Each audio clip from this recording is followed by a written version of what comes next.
ಭಾಳ ಹತ್ತಿರದ ಒಡನಾಟ ನೋಡಿದ್ದು 2007-2008 ನಾನು ಮೈಸೂರಿನಲ್ಲಿ ಸೇವೆ ಮಾಡ್ತಿರೋ ಸಮಯದಲ್ಲಿ ನೇರವಾಗಿ ಅವ್ರ ಜೊತೆ ಸಂಪರ್ಕ ಮಾಡೋಕ್ಕಾಗದೇ ಇದ್ರೂ ಅವರ ಹಿಂದಿ ಅನುವಾದ ಬಗ್ಗೆ ಮತ್ತು ಆಂಗ್ಲ ಅನುವಾದ ಬಗ್ಗೆ ದೆಹಲಿಯಲ್ಲಿ ನನಗೆ ಯಾರೋ ಪುಸ್ತಕ ಕೊಟ್ಟಿರುವಾಗಲೇ ಅವರ ಮಹಾನತೆ ಗೊತ್ತಾಯಿತು. ಅಲ್ಲಿಗೆ ಅವರು ಯಾನ ಬರೀಬೇಕು ಅಂದರೆ ಆ ಸಮಯದಲ್ಲಿ ನಾಸಾ ವಿಸಿಟ್ ಮಾಡಬೇಕು ಅಂತ ಕೂಡ ಅಲ್ಲಿ ಪ್ಲ್ಯಾನ್ ಹಾಕಿದ್ರು ಅಲ್ಲಿಗೆ.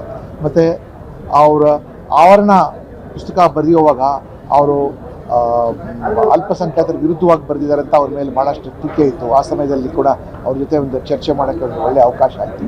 ವಿಶೇಷವಾಗಿ ಅವರ ಗುಣಗಳಿದೆಲ್ಲ, ಆ ಗುಣಗಳ ಬಗ್ಗೆ ನಾವು ಮುಂದಿನ ಪೀಳಿಗೆಗೆ ತಿಳಿಸ್ಬೇಕಾಗಿರೋದು ಭಾಳ ಮುಖ್ಯ.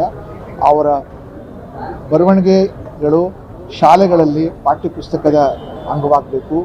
ಮತ್ತು ಅವ್ರ ಹೆಸರಿನಲ್ಲಿ ಏನಾದರೂ ಒಂದು ಚೇರ್ ಮಾಡಿ ಕನ್ನಡ ಕಲ್ಚರ್ ಡಿಪಾರ್ಟ್ಮೆಂಟ್ ವತಿಯಿಂದ ಒಂದು ಭಾಷಣ ಅಥವಾ ಕನ್ನಡದ ಸಾಹಿತ್ಯದ ಬಗ್ಗೆ ಒಂದು ಚರ್ಚೆ ಅಥವಾ ಒಂದು ಸ್ಪರ್ಧೆ ಅಥವಾ ಒಂದು ಉಚ್ಚ ಮಟ್ಟದ ಲೆಕ್ಚರ್ ಆದರೂ ಆಗುವಂಥದ್ದು ಒಂದು ಕಾರ್ಯಕ್ರಮ ಸರ್ಕಾರದಿಂದ ಆಗದೇ ಇದ್ರೂ ಸಹ ಕರ್ನಾಟಕ ಸಾಹಿತ್ಯ ಲೋಕ ಅದು ನಡೆಸ್ಕೊಟ್ರೆ ಇದು ಭಾಳ ಉತ್ತಮವಾದ ಭಾಳ ದೊಡ್ಡ ವ್ಯಕ್ತಿತ್ವವನ್ನು ನಾವು ಕಳ್ಕೊಂಡಿದ್ದೀವಿ.